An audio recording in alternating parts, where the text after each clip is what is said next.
หัวใจของสายหอยยิ้มของเจ้าเหมือนดังไฟเผาหอนในส่งหอยยิ้มที่ใดย่านสีว่าวายเกินคมโปรดอย่าหิมมาน้องจงเมตตาปราณีเจ็บปวดร้าวหรือดีสอกซ้ำสีวีอกตรมยิ้มมีมูลค้างเหมือนมีพลังจู่โจมใส่แสงเลเซอร์ถล่มให้สายอบรมทั้งโลกาเหมือนพิมพ์หอยยิ้มของเจ้าน้องเอ๋ยคืนยิ้มมาเลยน้องสาวเอ๋ยอายคงเป็นบ้าอันทำให้แหงมักเสียบแทงดวงตาลักษมีเหมือนสายฟ้าให้เพื่อลงมาไม่ตาสา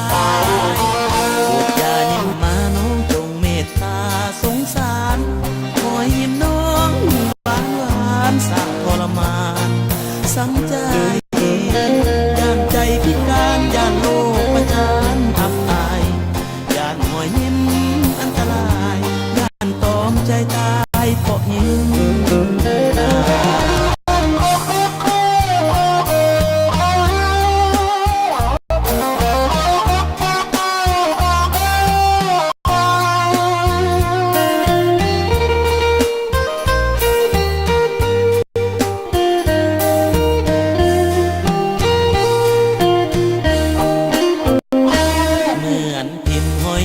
ของเจ้า